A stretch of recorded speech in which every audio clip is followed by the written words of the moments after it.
Welcome to the Social University Podcast. We are so glad you're joining us today because we want to help business owners, entrepreneurs, and people just like you who want to build their business online. Listen, if we can do it, you can do it. So let's go.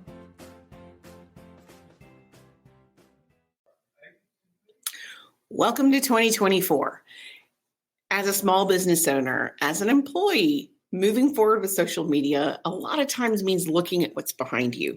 You have to kind of know what worked before so you'll know what's going to work in the future. And you need to be aware of the basics and the foundations, and that's exactly what we're going to talk about all during the month of January. This week, we're going to discuss classic strategies and mastering the basics. Next week, we're going to talk about resetting your profile for the new year so that you can audit yourself and make sure everything's where it needs to be. The week of the 17th, we're going to talk about mapping your success and how to build a content calendar from scratch. January 24th, we're going to talk about the top 10 must-have tools for 2024. And January 31st, we're going to talk about connections and how to build a stronger community, not only online, but in person. So today, we're going to get back to basics. We're going to get to the foundation. What do you need? And if you've been doing this for more than just a few minutes, you know, it can get away from you in a hurry. Things change. There's new products. There's new platforms. Threads was a thing last year. Twitter stopped being a thing last year. It changes constantly. There's constant updates and new tools. And so you got to have the foundations, got to have the basics down. So we're going to talk about the top 11 things that you really need to master so that you can move forward this year with your business and your online presence. Number one, you have to have defined objectives. You have to know kind of where you're going to make sure you can get there correctly. I joke around about this a lot and talk about you wouldn't just get in your car to go on a vacation and hope that you find the right hotel. You have to have a map to get there. Same thing for your social media. You cannot wish for success without knowing what your objective is. What is your objective? Do you want more followers? Do you want to build your community? Are you wanting to raise brand awareness? Are you wanting to drive sales? You have to know that so that you can define those objectives, and which leads to number two. Once your objectives are really identified, then you know how to identify your target, which will allow you to focus on your audience and the right platform. If you are targeting women in their 70s, you have to be on Facebook.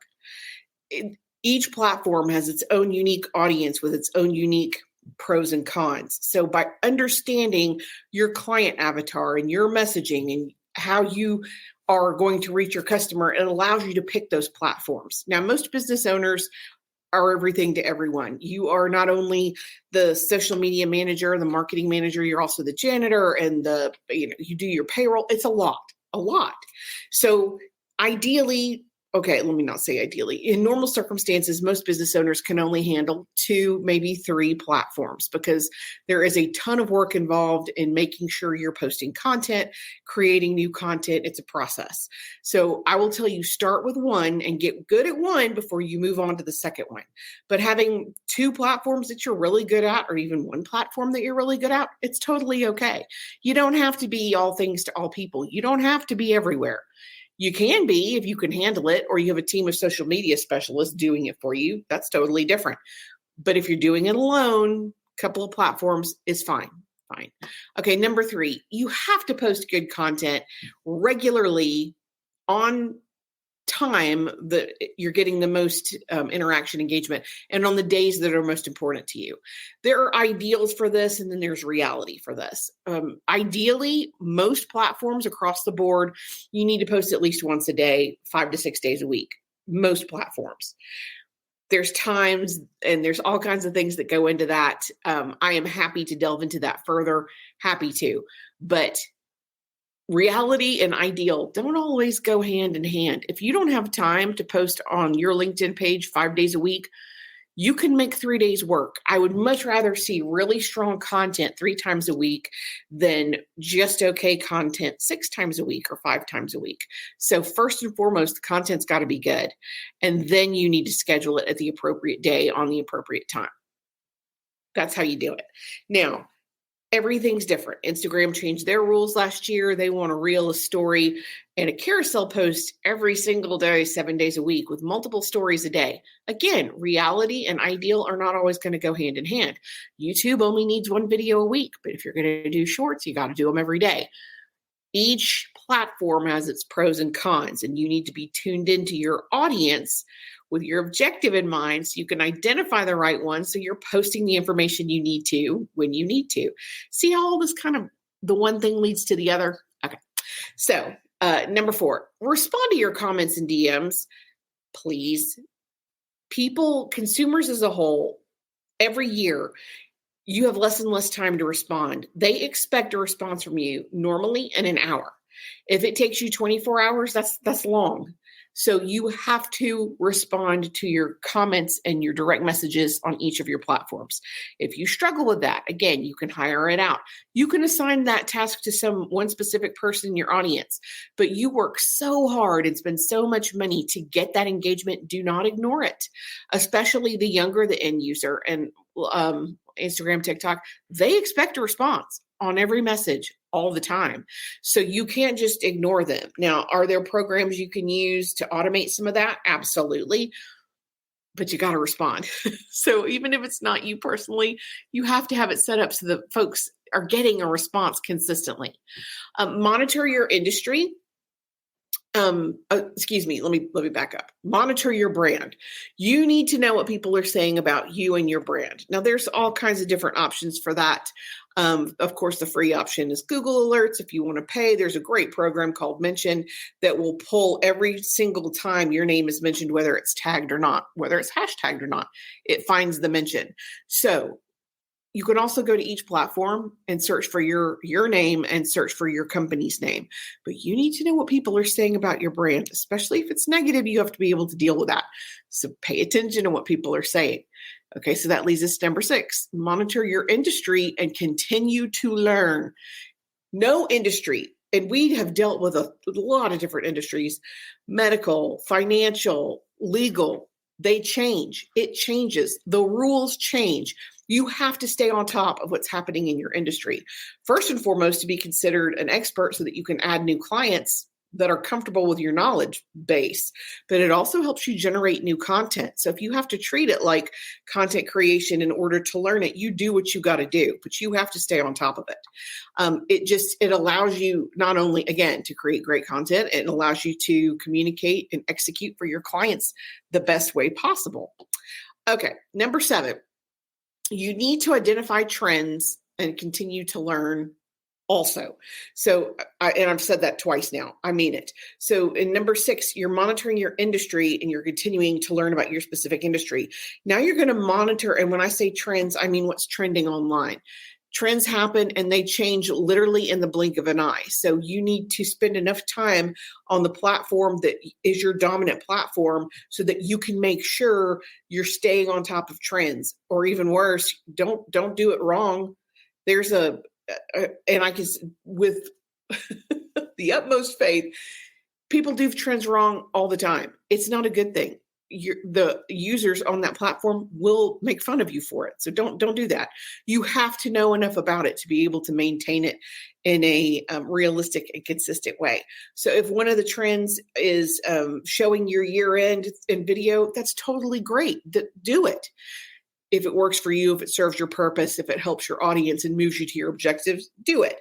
But you do need to know what they are, because it is possible for you to comment on other trends that people are participating on without you participating in it yourself. I watch a lot of the PR nightmares that happen on TikTok because that's fascinating to me as a marketing person. I want to know how they got themselves into this hole and how they're going to get themselves out. That is fascinating. Now, sometimes will I stitch those videos and comment, give my 2 cents? Absolutely.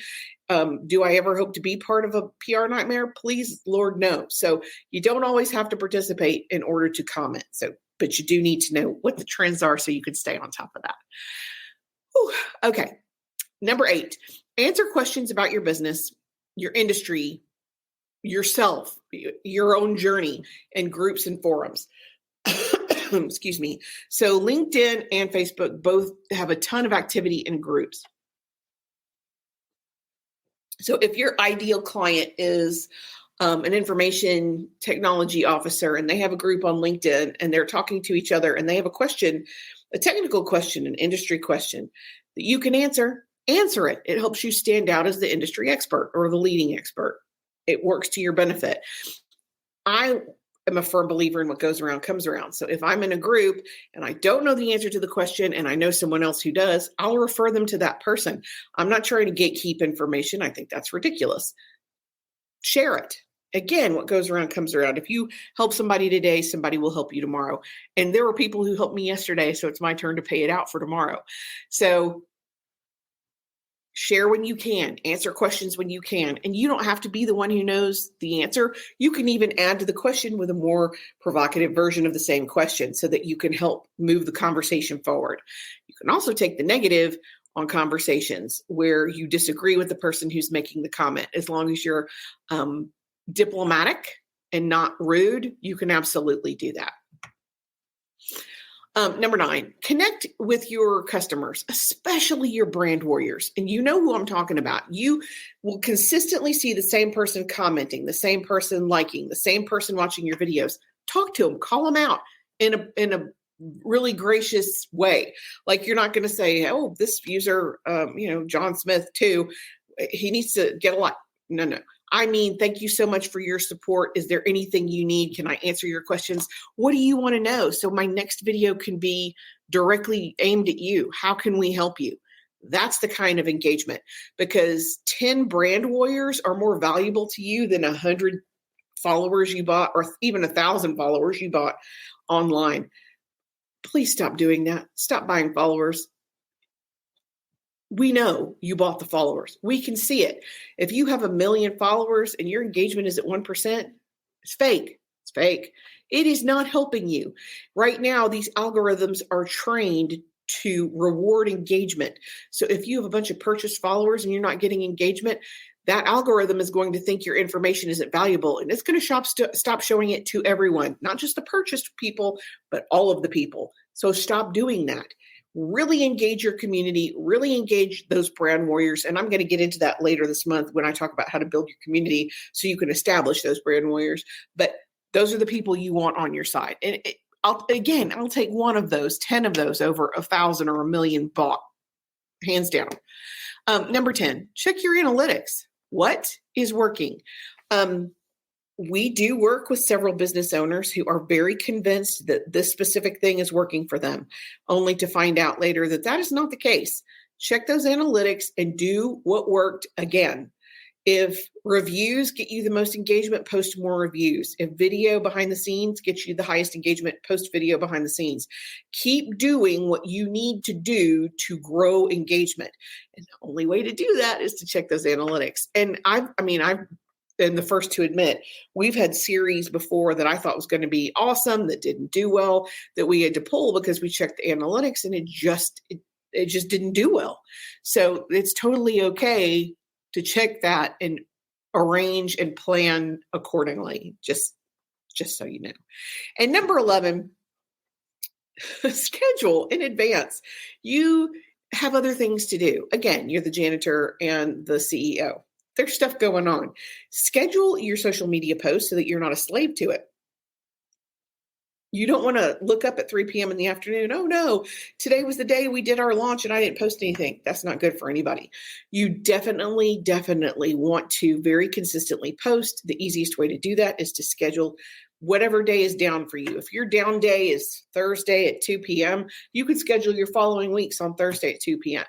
If your downtime is Sunday afternoon and that's when you want to do it, that's when you do it. But do what works for you consistently. And scheduling is your friend. You don't want to be in the middle of and it's so much easier to streamline. Seriously, I can show you, I'm actually working on a live course recorded, working on a course right now where I can show you how to find your content, generate the content, and get it scheduled in an hour and a half a week. It's possible to do it if you streamline. Streamlining does not include panicking every single day, trying to figure out what you're going to post next in the moment. Planning and scheduling is the key to streamlining. And it also means having your research and your industry knowledge up to date so that you can be your own best resource to pull information from. So those are my top 11 foundations, mastering the basics, things you have to start with before you can move to the next thing. And the next thing is going to be auditing. So first and foremost, you want to make sure you have the foundations done.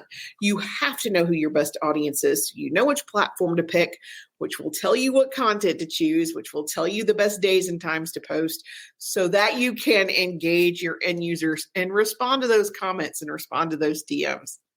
See how it's all a process. It all goes hand in hand, and you have to be consistent. So that is it for me today. Please join us next week when we talk about new year, new audit, resetting your profile for the new year to make sure the information that is necessary for success is in your profile online. Because I can tell you right now, we see a lot of wrong ones. A lot. So I want to give you what you need so you can make sure that that's not you. You guys, if you have any questions or there's anything you want to know, feel free to comment on this video or send me a direct message. If there's information you want us to cover, I'm all about it. I love your suggestions. Just send us a DM. Thanks for joining me. And I'm Karen Taradas. Until next week, I'm here to help. Thanks.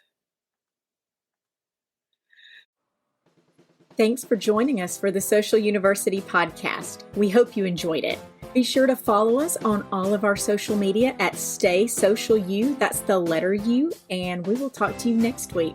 Remember, you've got this.